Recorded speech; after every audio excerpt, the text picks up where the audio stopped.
NASA, रूस और चीन और अब भारत। क्यों चांद को अपनी मुट्ठी में करना चाहती है पूरी दुनिया? और क्या है चंद्रमा से जुड़े वो डार्क सीक्रेट्स जो स्पेस एजेंसियां हमसे छुपा रही हैं? जानेंगे धरती से चांद तक के इस रोमांचक सफर के बारे में।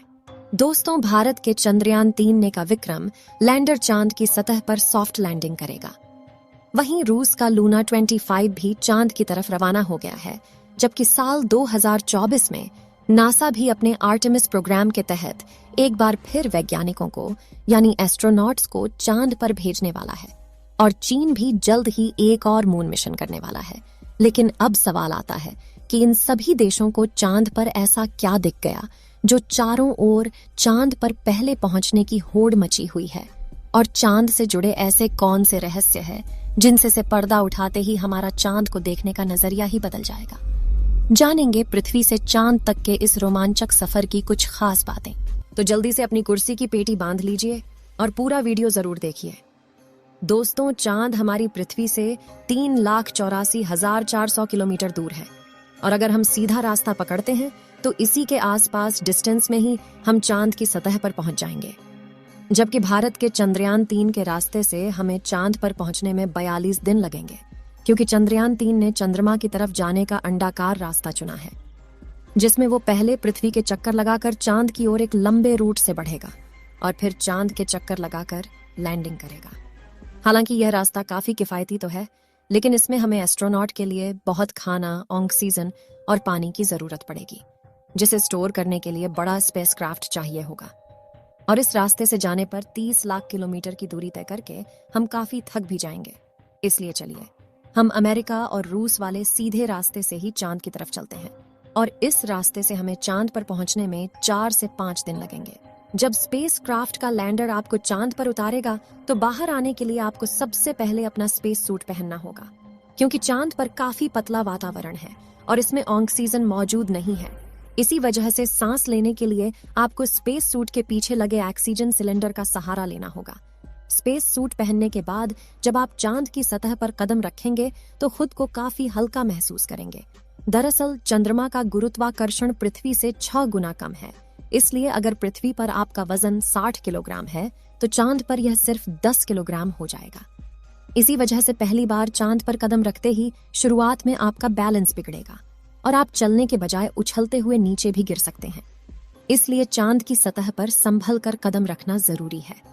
खैर, अब चांद की सतह की बात करें तो यहाँ पृथ्वी की तरह सीधे रास्ते नहीं बने हुए हैं, बल्कि चांद की सतह ऊबड़ खाबड़ है और यहाँ जगह जगह पर चट्टानें, पहाड़ और बड़े बड़े क्रेटर यानी गड्ढे हैं। चांद पर यह गड्ढे तो 20 सालों से गिर रहे उल्का पिंडों की वजह से बने हैं और ये 100 सेंटीमीटर से लेकर 25 किलोमीटर तक बड़े हैं। वहीं चांद की मिट्टी यानी कि लूनर सॉइल बिल्कुल ज्वालामुखी से निकलने वाली राख जितनी पतली है और इसका रंग भी पृथ्वी की मिट्टी से ज्यादा डार्क, बिल्कुल सीमेंट की तरह होता है। इस मिट्टी में खुरदरापन न होने की वजह से आप जैसे ही इस पर कदम रखेंगे तो आपके पैरों के निशान बन जाएंगे, जिस वजह से चांद पर सबसे पहले कदम रखने वाले एस्ट्रोनॉट नील आर्मस्ट्रॉन्ग और बज एल्ड्रिन के पैरों के निशान आज भी मौजूद है।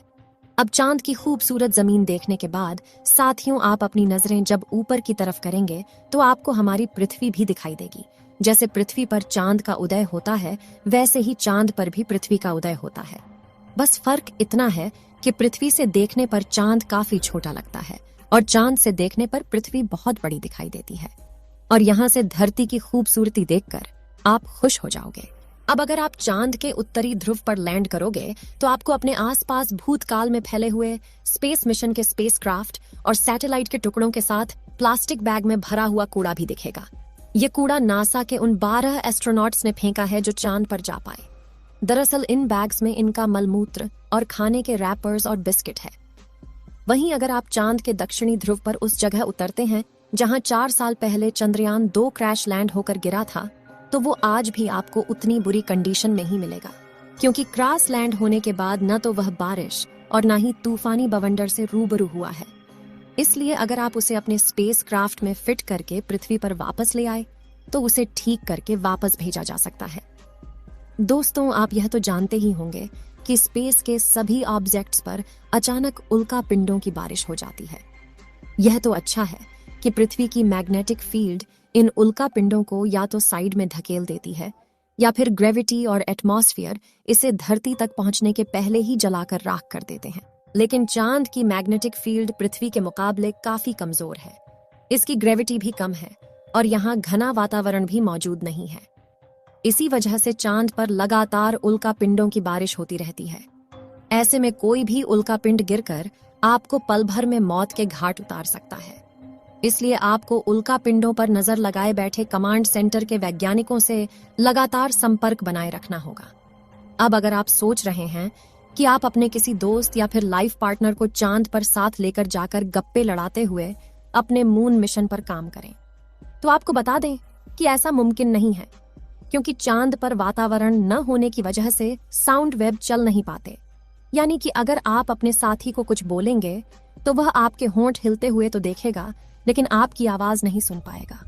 इतना ही नहीं, चांद पर आपको अपनी आवाज तक नहीं सुनाई देगी, मानो जैसे मोबाइल की तरह किसी ने आपको भी साइलेंट मोड पर डाल दिया है।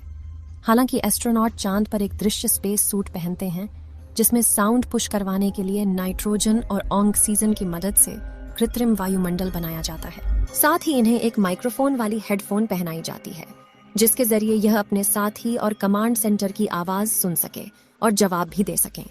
अब दोस्तों, चांद पर अपने काम को पूरा करके जब आप सोने जाएंगे तो सुबह आपको सूरज की रोशनी नींद से नहीं जगाएगी, क्योंकि चांद को अपनी धुरी पर घूमने में 28 दिन लगते हैं, जिस वजह से चंद्रमा पर एक दिन 14 दिन का होता है और 14 दिन की रात होती है। यानी कि वहां का एक दिन पृथ्वी के 28 दिन के बराबर होता है। हम चांद का सिर्फ एक हिस्सा आज तक देख पाए हैं, और अगर आप चांद के पिछले हिस्से के अंधेरे वाले इलाके पर पहुंच गए तो आपके साथ काफी खौफनाक चीजें हो सकती हैं। बता दें कि चांद पर कई सालों से सोच कर रहे कुछ वैज्ञानिकों का यह भी कहना है कि भूतकाल में वहां कोई एलियन सभ्यता बसी थी। चंद्रयान 1 ने चांद की सतह पर वाटर आइस और हाइड्रोप्लस के रूप में पानी की खोज की है, जो इंसानों के जीवन के लिए काफी जरूरी है। इसके अलावा अंतरिक्ष में चांद ही पृथ्वी के सबसे करीब है, इसलिए भविष्य में वहां जाकर बसना हमारे लिए काफी किफायती साबित होगा। वहीं यहाँ पर हम एक और स्टेशन भी बना सकते हैं। इन्हीं कारणों की वजह से सभी स्पेस एजेंसी चांद में सबसे ज्यादा दिलचस्पी दिखाती है। तो दोस्तों, अगर भविष्य में मौका मिले तो क्या आप चांद पर जाकर बसना चाहेंगे? अपनी राय कमेंट में जरूर बताएं। आज के लिए इतना ही। आपकी आखिरी जिम्मेदारी इस वीडियो को लाइक करके शेयर करने की है। इसे ज्यादा से ज्यादा मित्रों तक शेयर करें ताकि उन्हें भी जानकारी मिल सके। और भी ऐसी ही नॉलेजेबल वीडियो के लिए अपने भरोसेमंद चैनल को सब्सक्राइब जरूर